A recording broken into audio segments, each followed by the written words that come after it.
Well, good morning. Today we're happy to be hosting a discussion about space and missile defense. I'm Tom Karako, a senior fellow and the director of the Missile Defense Project here at CSIS. The book is called Weapons in Space: Technology, Politics, and the Rise and Fall of the Strategic Defense Initiative. We're glad to welcome today the author, Aaron Bateman, who's an assistant professor of history and international affairs at George Washington University. Great to have you here, Aaron. The topic is both rich and timely. A lot's happened since SDI was stood up in 1984, 40 years ago. But given today's increased salience of operations in space, it's instructive to go back and review the activities and concepts and the debates of those days.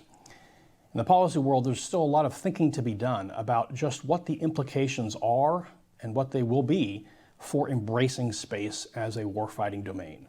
Those implications will almost surely affect missile defense policy, operations, and defense designs. Now, to talk to Aaron about the book, I'm going to turn things over now to my colleague, Kari Bingen, who's the director of the CSIS Aerospace Security Project. Over to you, Kari. Thanks, Tom. Good morning, everybody. The Strategic Defense Initiative is remembered as a controversial Reagan-era project to create a space-based missile defense program.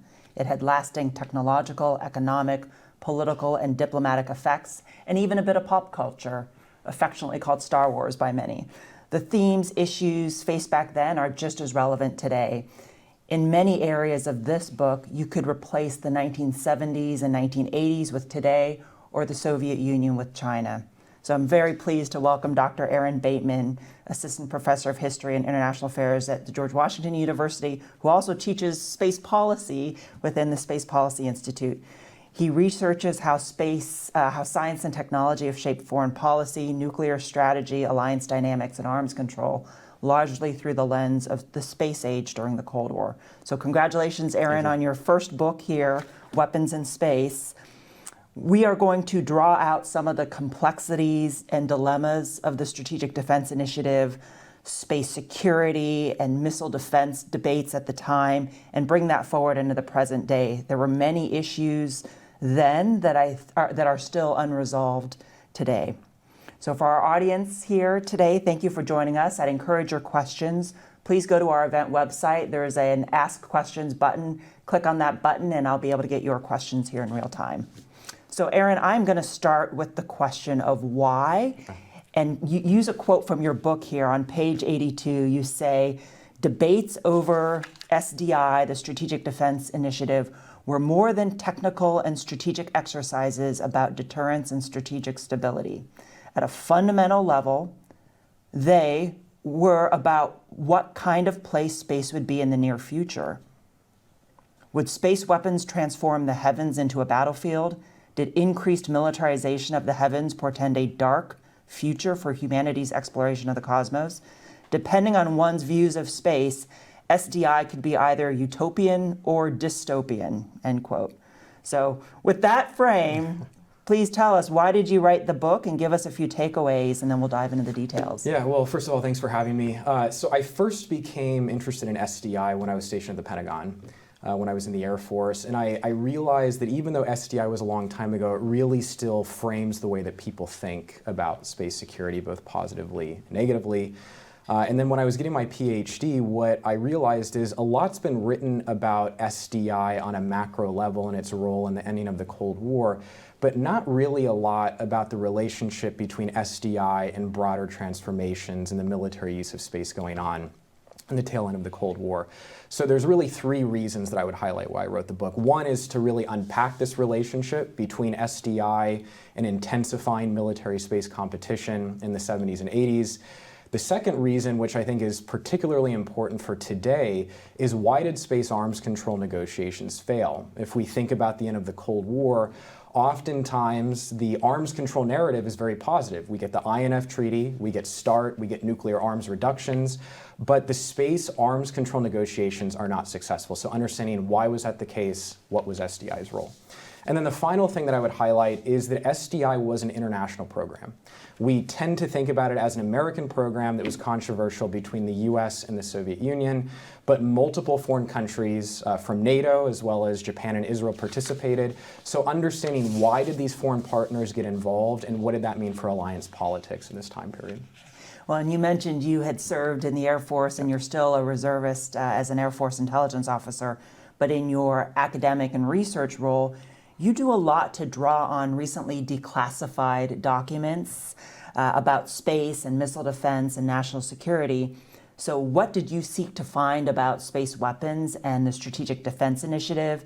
And were there any newly unclassified documents that you were able to uncover that informed your research here? Yeah, so just to kind of give you an idea of the number of documents that have been declassified, for this project I collected about 18,000 pages of material from archives in the United States, Western Europe, and the former Soviet Union. And there's a couple of insights that I think are really important from the archival record. One is there was this very important report that was mostly declassified in 2014. There's still some redactions. And it's from the Ford administration. And this is a report that talks about how the United States cannot view space as a sanctuary. And this is really a key part of the genealogy of not just SDI, but the US thinking about space in militarily competitive terms. Another archival revelation that's really important is that publicly in the 1980s, the Reagan administration did not really want to talk about the offensive applications of SDI because that was considered too politically sensitive. In the declassified record, we find that there was a lot of discussion about the offensive space control applications of SDI, using it to deny an adversary the use of space in wartime. And then finally, the narrative about SDI and allies is that generally the allies were really hostile to SDI, but when we look at Britain in particular, Prime Minister Margaret Thatcher goes from being a very large SDI skeptic in 1983 up through about the mid-80s, and then by the end of the Cold War, she's an advocate for deployment of at least some kind of partial or limited space-based missile defense system because she thinks it can actually enhance the US deterrent posture. And so seeing the evolution of at least British views, I think, is particularly important when we think about the role of SDI in alliance politics. Well, and I want to key in on the first point that you made with SDI really being emblematic of this broader military competition that was intensifying in this period. So even before SDI, you write about the 1970s being that period where we're starting to think about space as a warfighting domain. If you think about today, the last 5 years, that's really the point that the Department of Defense is making. Space is now a distinct warfighting domain from the Defense Space Strategy of 2020. Greater dependence on space, expanding threats to space. That all led to the establishment of the U.S. Space Force, of Space Command. But you write that this actually predates us back to the 1970s and predates SDI. So take us back to that time period.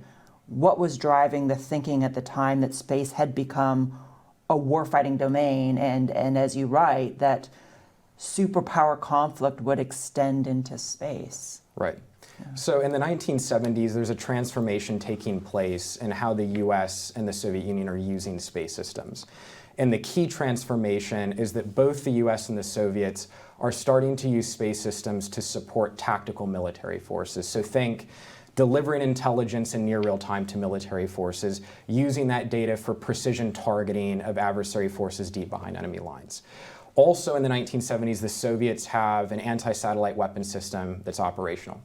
So when President Ford comes into office, he initiates at the time a highly classified study into the military use of space. And what this study concludes is that the US needs to have an anti-satellite weapon system to be able to destroy Soviet space systems used for tactical military support in a wartime situation. And that's really what's driving this shift. Publicly, a lot of the discussion in the 70s was the United States needs an anti-satellite weapon system, in effect, to respond to the Soviet anti-satellite weapon system. The declassified record shows something very different. It's that the US needs these weapons to be able to destroy Soviet military support space systems in a wartime scenario. I also want to highlight that this was a contentious idea. Not everyone in the US government thought that this was advisable. There was concerns that this could lead to an intensification of the arms race. But this particular study really emphasizes that in a wartime scenario, involving the US and the Soviet Union, it is highly likely that that conflict will extend into space if it's a full-scale conflict. Well, so you have the Outer Space Treaty, 1967, that highlights space should be used for peaceful purposes. Yet, scholars, we all generally think of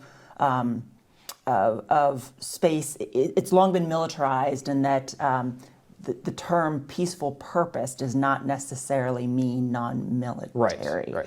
So it sounds like we're starting to get a glimpse, really for the first time, of this debate of, how do we see military utility, tactical utility in these space systems, and we can do that, and we can even pursue space weapons, but yet still uphold the principles of the Outer Space Treaty. Was that debate active? Yeah, and so what happens is the U.S. government had really been messaging since the Eisenhower administration that we are committed to the peaceful use of outer space. That doesn't preclude military activities, but using space systems to support national security activities like intelligence gathering. It's a very different thing when you start to publicly signal, well, actually in a wartime scenario, we might need to destroy our adversaries' space systems. And so even if you argue that that still fits within that broader construct of adherence to peaceful use of outer space, and it's also important to point out that these kinds of non-nuclear anti-satellite weapons would not violate the Outer Space Treaty. But even with this military utility argument, there's still this public perception issue that the US government had not really talked about these kinds of activities previously. And so in the 1980s, when Reagan starts to talk about space weaponry, this becomes a real problem for the US government and for the White House in particular about how do we manage public perceptions. Well, and so let's jump to the 1980s, and 1983, President Reagan introduces the Strategic Defense Initiative. For our audience members that are maybe less familiar with the history, can you give us a bit of a 101 on the Strategic Defense Initiative, talk through those origins and motivations for SDI, but then also talk through the relationship between missile defense and space weapons, because that's where we really see this all start to come together. Yeah, and one thing that I really want to emphasize, there's a number of different factors that go into SDI, and really what I do in this book is talk about its relationship with broader shifts going on in the space domain, and that's really what I'm going to focus on in my comments. So one of the things that's not really known about Reagan is that he was a space enthusiast. The New York Times described him as the biggest space enthusiast to have occupied the Oval Office. And Reagan had this view that the US really needed to enhance its leadership in the space domain, both civil space and national security. And he believed that military power in space was very important. And when he's getting intelligence briefings in the early 80s on Soviet military space developments, at one point he writes down in his diary, the Soviets are working twice as hard as we are to obtain superiority in space. And so there's this threat picture that Reagan's very concerned with. But then Reagan also has a complicated attitude towards nuclear weapons. While he's leading the United States in a massive military buildup, he also is interested in this idea of finding a way to reduce dependence on nuclear weapons. And he talks about eventually achieving a world without nuclear weapons. So all of these different factors are key elements in ultimately what becomes SDI. So in March of 1983, he makes this speech to the nation, and he inserts some language about American scientists developing a capability to render nuclear weapons impotent and obsolete. Doesn't mention space, doesn't mention missile defense explicitly, but within a year, this leads to the establishment of the Strategic Defense Initiative under the Strategic Defense Initiative Organization, which is the precursor to the Missile Defense Agency today. And what you see on the screen is the notional architecture for a phase one strategic defense system. So we typically think of SDI as a space laser program. That's how it's oftentimes framed. But in a first phase system, it was really going to depend on land-based and space-based interceptors to be able to destroy ballistic missiles in boost phase, and then also have different satellites that you can see here known as brilliant eyes that were supposed to be able to track missiles in all phases of flight. Well, and I want to talk through, there's some tension here, and you mentioned nuclear weapons. There's been this long-held view of space weapons as being highly destabilizing, particularly if you're going to use space weapons to target our space-based nuclear command and control. So the missile warning capabilities that you highlight, the protected communications.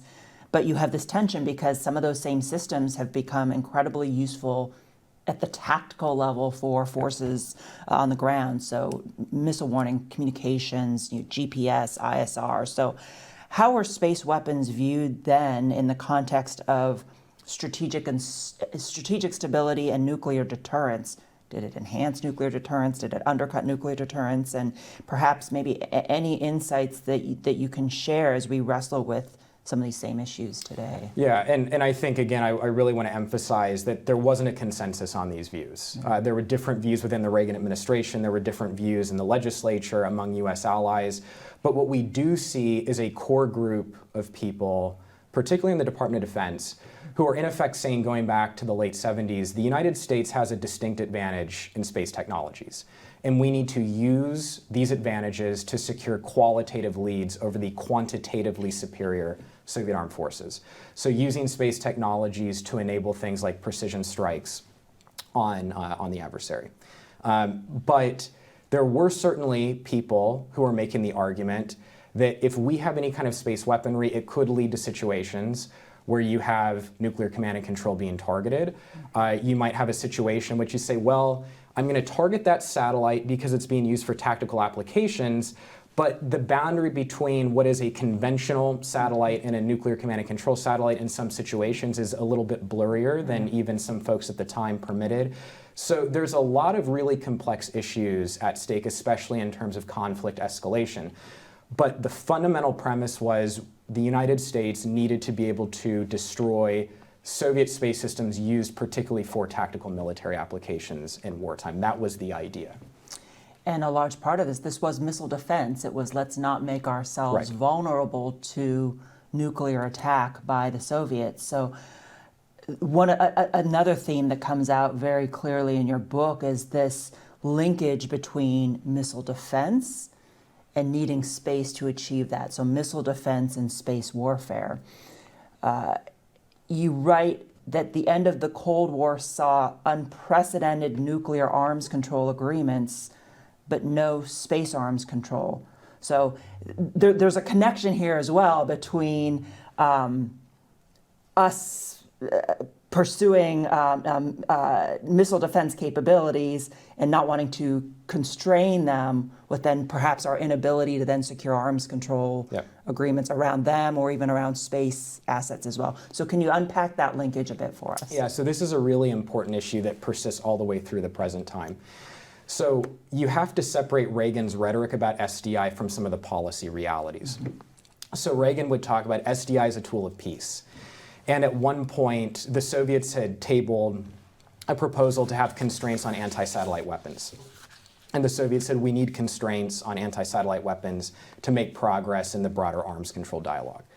So Reagan gets together with his advisors at a meeting in the White House, and he says, well, look, why don't we accept constraints on so-called offensive space weapons, but allow defensive space weapons, meaning space-based interceptors for missile defense?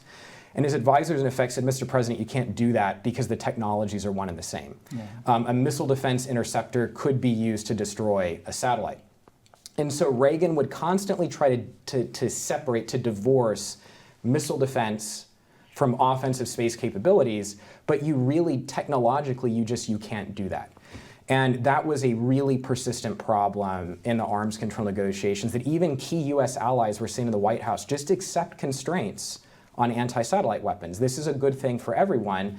And the Reagan administration said, if we do that, we are going to make it much more difficult to deploy space-based weapons for missile defense in the future. And you also have a group of people in the White House who are saying, and by the way, we also want to maintain the ability to destroy Soviet space systems in wartime. But the ASAT missile defense linkage, what one of Reagan's advisors called the ASAT missile defense entanglement, was one of the key problems in the arms control negotiations. So the technology between anti-satellites and missile defense pretty much one and the same. Right, one and the same. One and the same. So fast forward now, take that deliberation into the present day. Missile defense is now mainstream. It's helping to protect in Ukraine. It's helping to protect in Israel. We have it deployed worldwide. There's really less of a political debate about it. Everyone recognizes its military utility. So if we go down this path today of figuring out a way to curb some of these anti-satellite capabilities or technologies, there's that knock-on effect of that could curb missile defenses that now are incredibly useful and proliferated around the world. So how do you think about that? And then I guess there's the converse part of this too, is, as we look at the space threat environment and the increasing need to deny other actors the use of space against us, we are increasingly, the U.S. has said, we're looking to deny, but that really implies development of offensive space weapons as well. So by going down the path of offensive space weapons, are we essentially backing into space-based missile defenses? Yeah, so a couple of things there, I think, to unpack. A lot of really good questions. First of all, I think that there's a lot of controversy surrounding what people call national missile defense. So think being able to destroy incoming ICBMs. Theater missile defense is not quite as controversial as national missile defense. And there's debates, well, does missile defense work? And different people have different definitions of what working missile defense actually means. But I think that what's important to realize technologically is that if a country is developing a missile defense capability that can intercept ICBMs outside of the atmosphere, that capability could also potentially be used to shoot down satellites. And so if we think about Operation Burnt Frost in the United States in 2008, the US uses a modified sea-based missile defense system to destroy a malfunctioning US satellite. India's anti-satellite weapons program grew out of its missile defense effort. So when we look at the proliferation of advanced missile defense systems, we are also seeing the proliferation of technologies that have counterspace applications. And so even if they're not designed for that purpose, they at least have that latent capability. So space arms control today, and you highlight the challenges of space arms control. It remains the same today as it did back then. Issues of how do you define a space weapon, the technology being one and the same. How do you verify? You need all parties motivated to come to the table, and we know right now China is just not. So what lessons could we learn from the variety of space arms control measures that were contemplated, that you highlight in your book, but which never left the diplomatic drawing board, short of, I'll say, full-on space arms control? Are there ways to segment this problem and to perhaps pursue more risk reduction measures?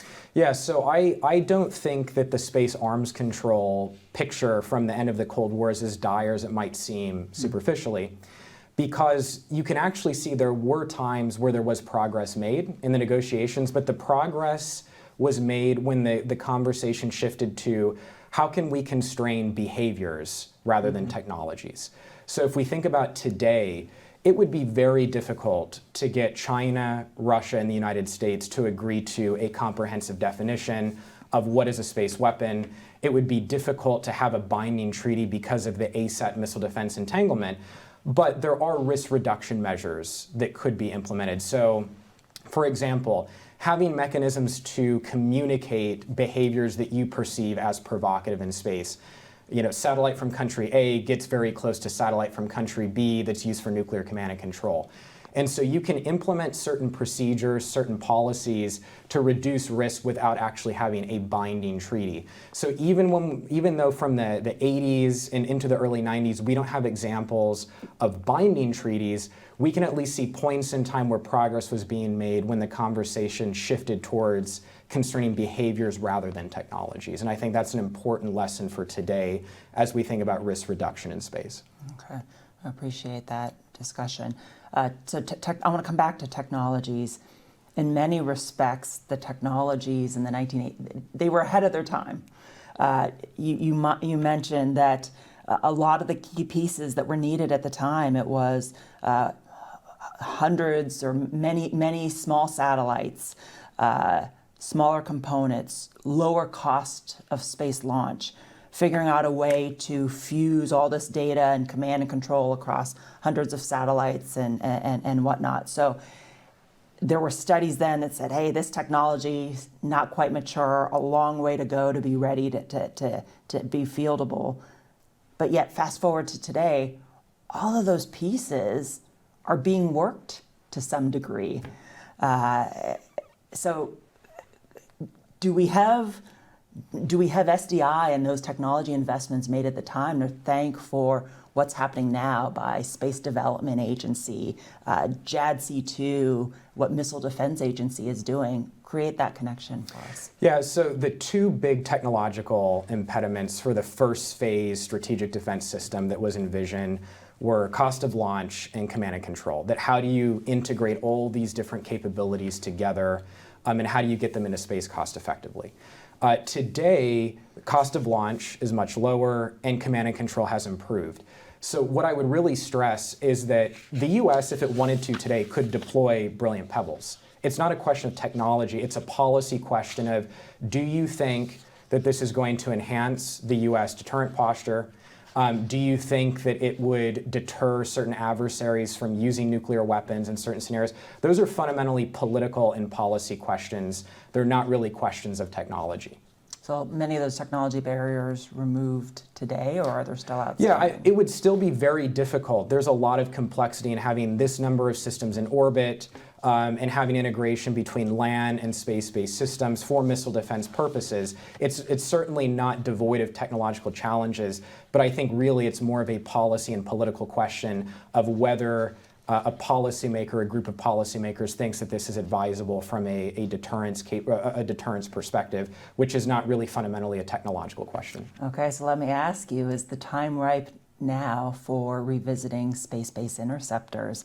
I remember I was in House Armed Services Committee staff at the time in the mid-2000s when they were debating it yet again of should we be as a nation pursuing space-based interceptors, and at the time the debate was destabilizing, you need hundreds, we can't mass produce satellites at a low cost point, technology immature, cost of launch still high, so all of those same issues just 15, 20 years ago, and it was tough even then to pass legislation for a feasibility study.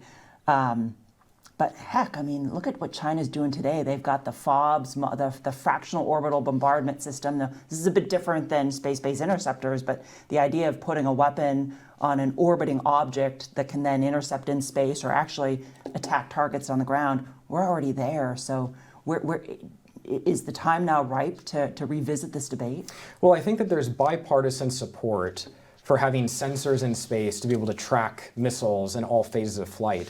Where you see the differences is how do you actually then defeat them? It's one thing to track them, but then what do you do about them? And so I think it's really a similar set of questions that were asked in the 80s. I think one of the myths about SDI is that the Reagan administration, not talking about the president per se, but his advisors, believe that it would only be advisable if you had a system that was 100% effective, that you could take out 100% of a Soviet ICBM barrage. In reality, the Joint Chiefs said you don't need to be able to take out 100% to deter the Soviet Union.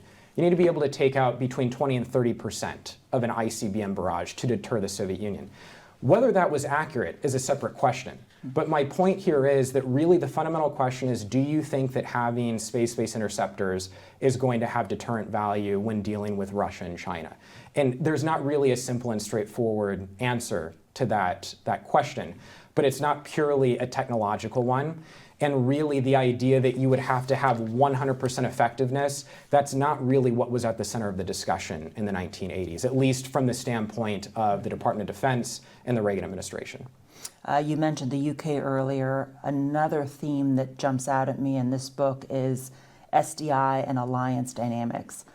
President Reagan attempted to generate international support, as you mentioned, for SDI, and that it was a much broader international initiative than many folks think. He sought to gain public support from allies, particularly in Europe, and you mentioned how it was met with mixed reaction. So generally, how did the United States international campaign for SDI impact its standing in the world, and where did the allies come down on it? Yeah, so this is really the first time in history that military use of space and really becomes a central issue in alliance politics, a contentious issue. So in general, when Reagan makes his March '83 speech, the reaction of US allies is not positive because they're taken by surprise and they don't actually understand fully what does the president have in mind. For France and Britain, as the two nuclear members of NATO in Europe, they are wondering, well, what would be the implications of a missile defense buildup for our relatively small nuclear deterrence?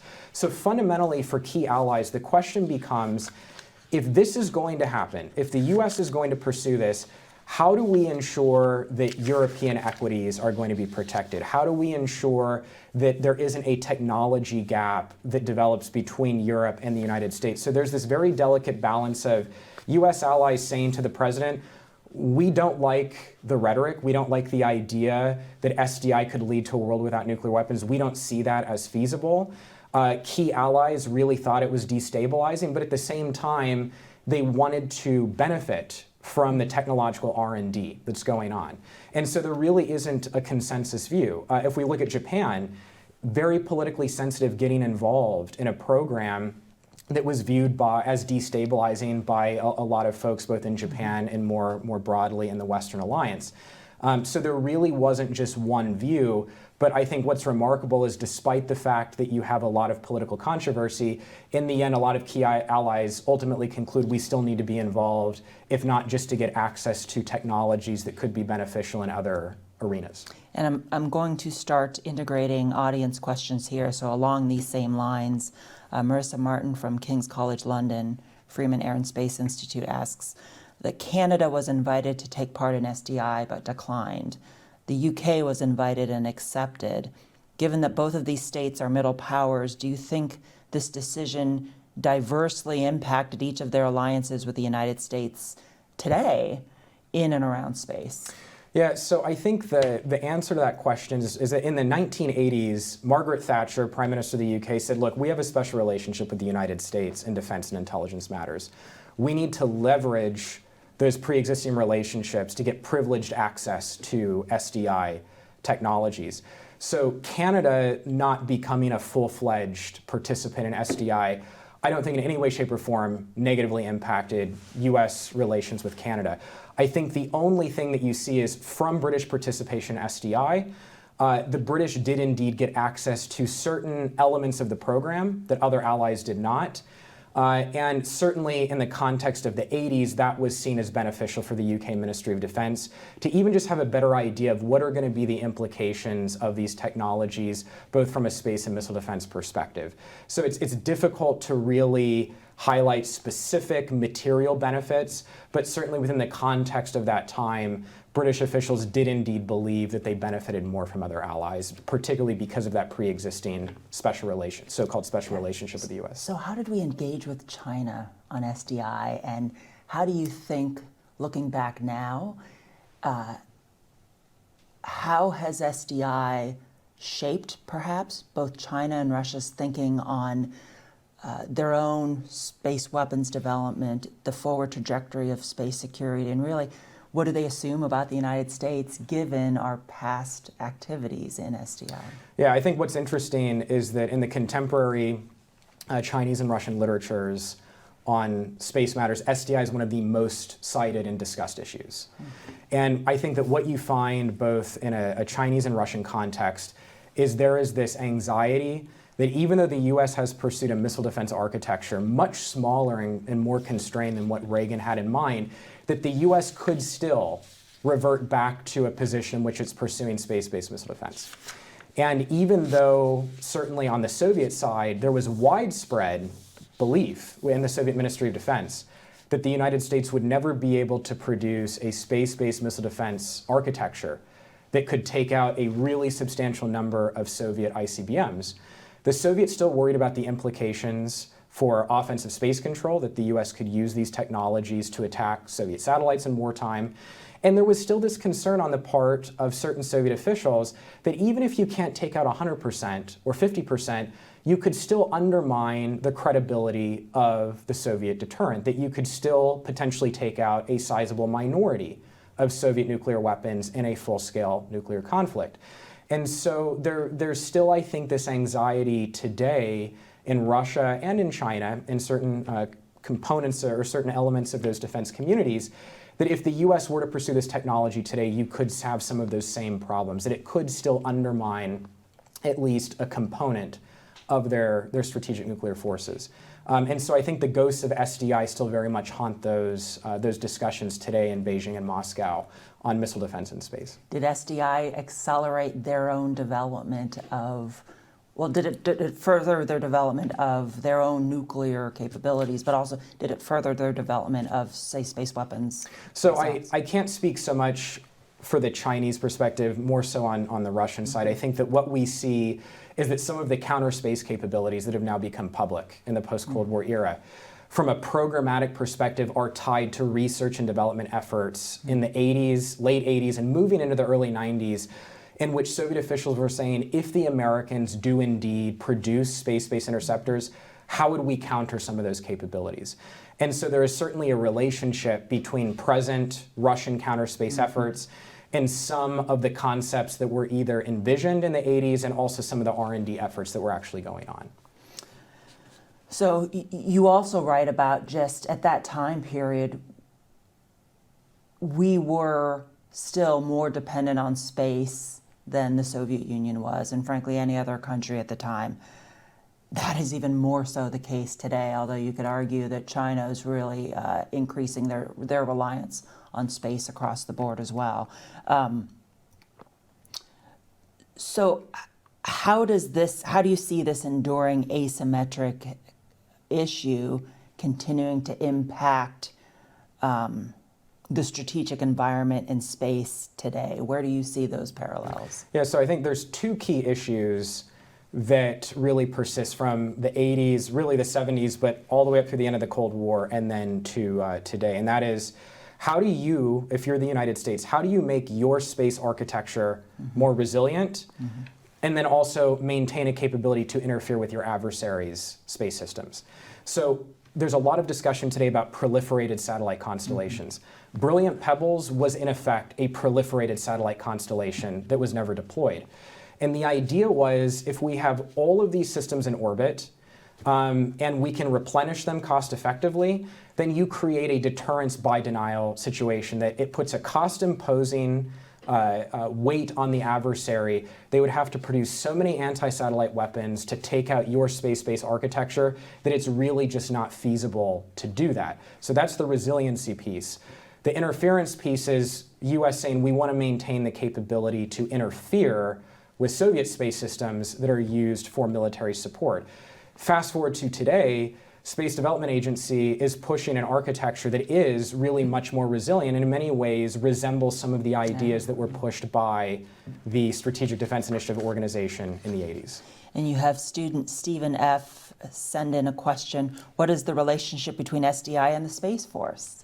Yeah, so I think that one of the most direct connections is that around the time that Reagan is putting together the components of his SDI speech, there was actually a study that was done in the Pentagon to create a separate military service for space. And it was ultimately unsuccessful, but a lot of the same debates that were going on around the same time as the Space Force's creation going on in the 80s. But what we do get in the 80s is a space command, a combatant command for space that would be disestablished after the Cold War comes to an end, or disestablished in around 2001, 2002, and then reestablished in the Trump administration. But I think that with the Space Force, what you see is a reinvigoration, much more publicly, of these ideas coming out in a more muted way in the 70s and in the 80s about conflict extending into space and needing a military service to train and equip forces specifically to deal with space security challenges. Well, it's interesting. I read a passage in the book here where you write, quote, applying traditional military concepts such as maneuver warfare and active defense to the space domain required a paradigm shift for military officers and defense planners who did not think about space systems as anything more than support infrastructure, end quote. I read that and I thought, man, this could be a speech today that the Chief of Space Operations gives, or the commander of U.S. Space Command. So what were some of those lessons learned that you observed in your research that we could apply today? I think one of the other continuities is that space, there's a lot of secrecy. Yeah. And it's one of the most secretive areas of U.S. national security activity. And so just within the Department of Defense, one of the issues in the 80s was a lot of military officers, senior military officers, don't actually know that much about these capabilities. So how do we even educate the joint force? It's a little bit better today than it was perhaps at that time, but even still, it's really difficult to have some of these conversations. And so raising space literacy is not just an issue for the general public or national security practitioners outside of space, it's still a challenge just within the Department of Defense. Well, I didn't fully appreciate that they were thinking through these concepts of, say, maneuver warfare in space, because we tend to think of that now that we have the technology and the capability to do those kind of things. So it sounds like there's a lot more to draw from the past here. Yeah. Well, and I'll just add that sometimes people ask me, well, if all of that was going on, then what happened between then and now? And the answer to that is the Cold War came to an end. And so in the 90s, when the U.S. is in the so-called peace dividend, Russia doesn't really have an active counterspace program. The U.S. is looking around and saying there isn't really a looming threat to these systems. And so a lot of that expertise, a lot of those debates fall by the wayside. And in the global war on terror, for much of it, there really wasn't intense concern at senior levels in the department about these issues. So a lot of this had to be relearned in many ways. But I think it's important for present leaders in the Department of Defense to recognize that really we're seeing a reinvigoration of these issues rather than dealing with a totally blank slate and having to create these concepts from scratch. To what degree was there any debate and discussion at the time on commercial capabilities? I mean, really, you didn't have much, if anything, at that point in time. But you look today, we have so much to lose economically. Space is being commercialized in so many different areas that the government used to do. Did the debates surrounding SDI and the weaponization of space factor in what really was at the time very nascent commercial considerations? Yeah, so within the policy discussion of the Reagan administration, Reagan wanted to push legislation to really lay the foundation for what became known as the commercialization of space. And Reagan had this idea, or really bought into an idea, it wasn't his alone, that to have this situation in which the US is going to benefit from commercial space activities, you need to have also overwhelming military power in space to protect it. It's kind of a Mahanian view if we think about Mahan's views on sea power. It's a very similar construct. So what we see within the context of SDI is a separate discussion about how is the US in the future going to benefit from commercial space capabilities, and what is the relationship between military space power and commercial space. And so very nascent at that time, but trying to enact legislation that's going to make it more possible for commercial actors to develop space systems that could be used for national security purposes as well in the future. And you mentioned that at this time, so much, pretty much all of this was highly classified. Yeah. So it was very difficult not just to communicate with our allies to build support there, but then also just to communicate to the public. Yeah. So can you talk a little bit more about that? That's something that I had not fully appreciated until I read your book here, but how did both critics and supporters of SDI, how did they make their public case for or against the program when so much of it was in highly classified channels? Yeah, so there's this really interesting set of documents at the Reagan Library, and it was called the SDI Bible. And basically, Reagan's advisor said, this is how we're going to present SDI to the public, and we need to downplay anything about offensive space applications. And so we need to talk about the role of SDI in enhancing deterrence, that it's a defensive capability. But if we zoom out even further, this discussion is international. And there's a really interesting episode in which the Reagan administration is trying to get the Pope, John Paul II, to endorse SDI as a more moral form of defense. And the Soviets are similarly sending folks to the Vatican to try to get the Pope to say that SDI would be this really destabilizing thing.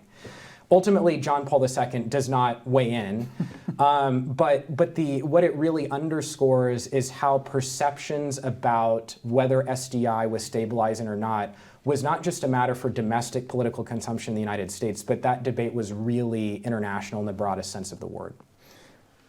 Do you think that the American public today understands just how critical space is to our daily lives, and tying it back to the Space Force, is the importance of a military service to protect and defend our interests in space?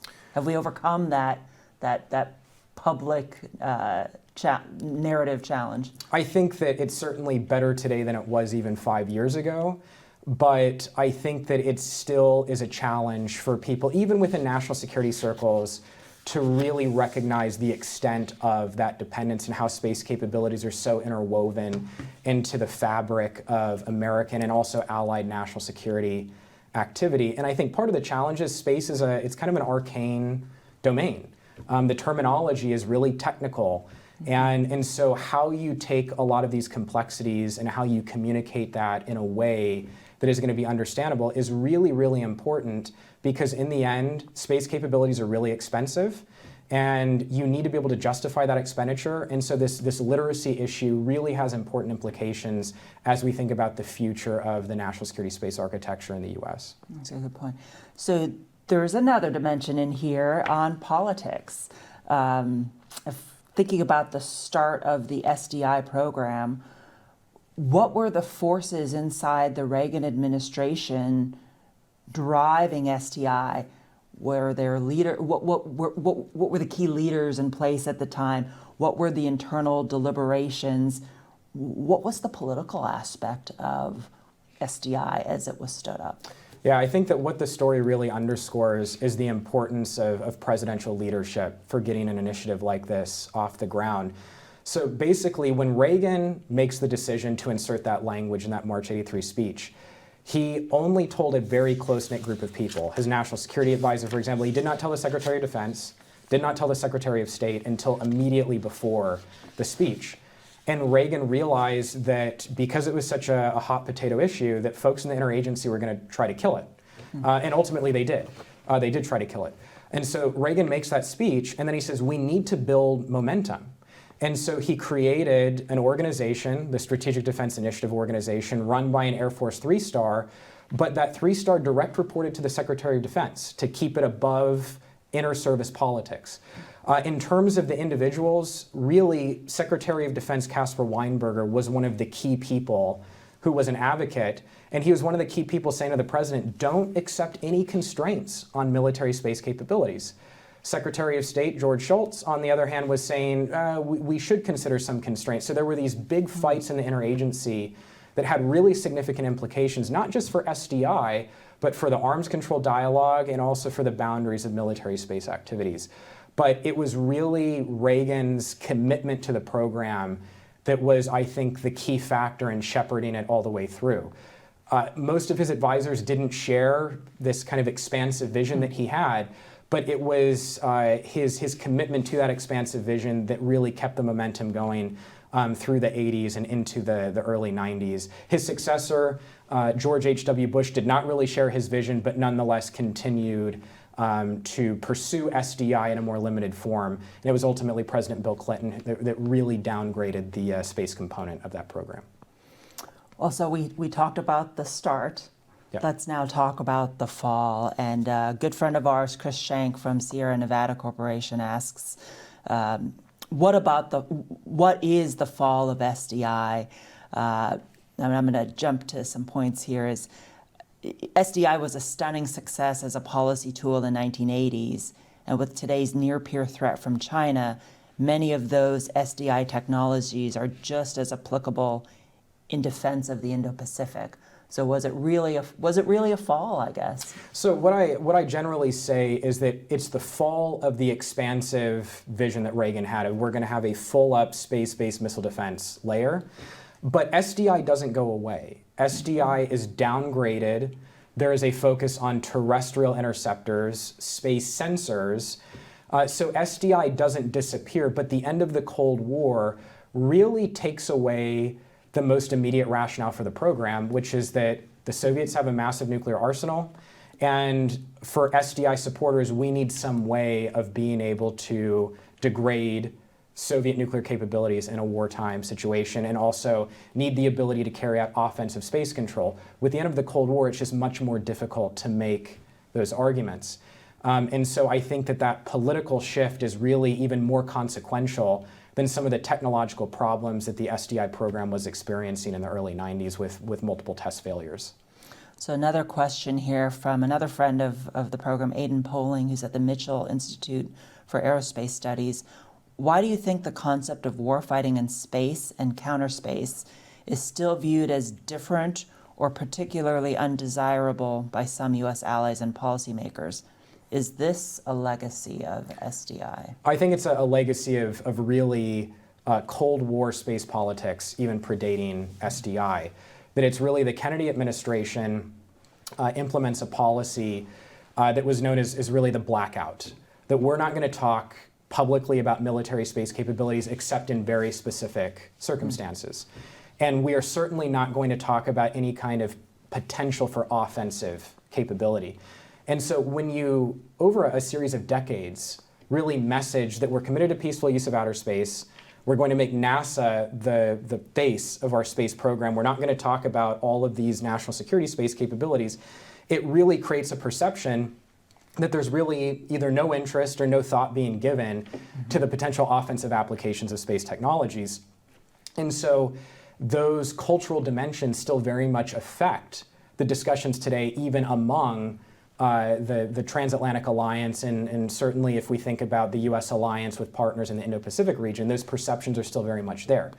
I would add, though, that we do see certain discontinuity. So the fact that multiple allies have created space commands, we have France talking about active defense in space. We have different allies supporting the potential for offensive, non-kinetic space capabilities. So it's not a situation in which all allies see this as a negative thing, but I think that there still is a lot of baggage about the idea that space is a warfighting domain. That for a lot of folks, it's just that somehow that just doesn't comport with their vision of what space is supposed to be used for.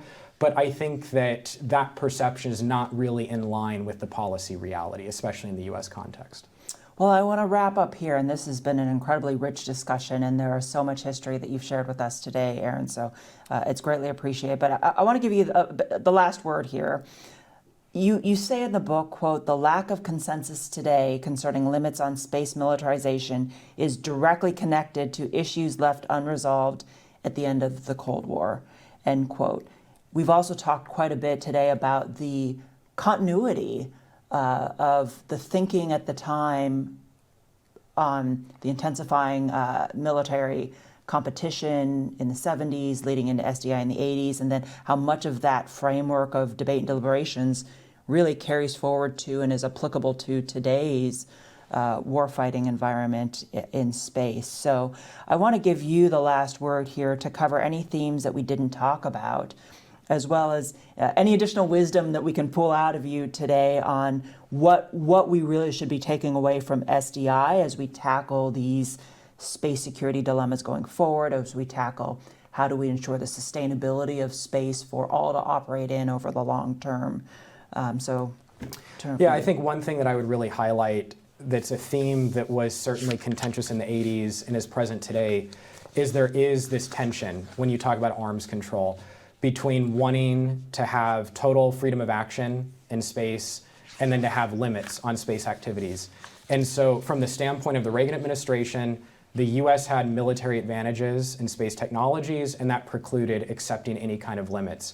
But that doesn't mean that you can't have risk reduction. And I would go back to that point from earlier in the conversation. I still think that there are meaningful ways in which Russia, China, and the United States can talk about potential behaviors, way to communicate problematic behaviors that are perceived as threatening to reduce risk.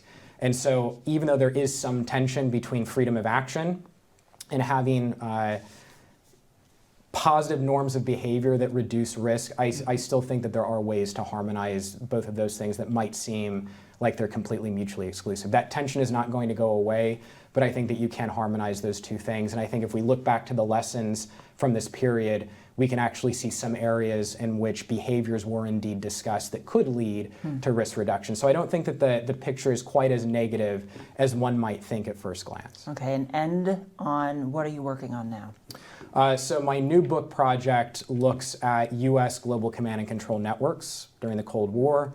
If we think about U.S. command and control systems that stretch from under the sea all the way into outer space, how did the U.S. try to mitigate the vulnerabilities of that massive command and control infrastructure in the context of the Cold War, which I think is another topic that has important lessons for today, given the importance of U.S. global command and control for both conventional and nuclear operations. Well, Dr. Aaron Bateman, thank you so much for joining us today. The book is Weapons in Space, Technology, Politics, and the Rise and Fall of the Strategic Defense Initiative. This is rich in history, insights that we can very much carry forward to the present day. So thank you very much for writing it, and thanks for joining us today. Thanks for having me. Thanks.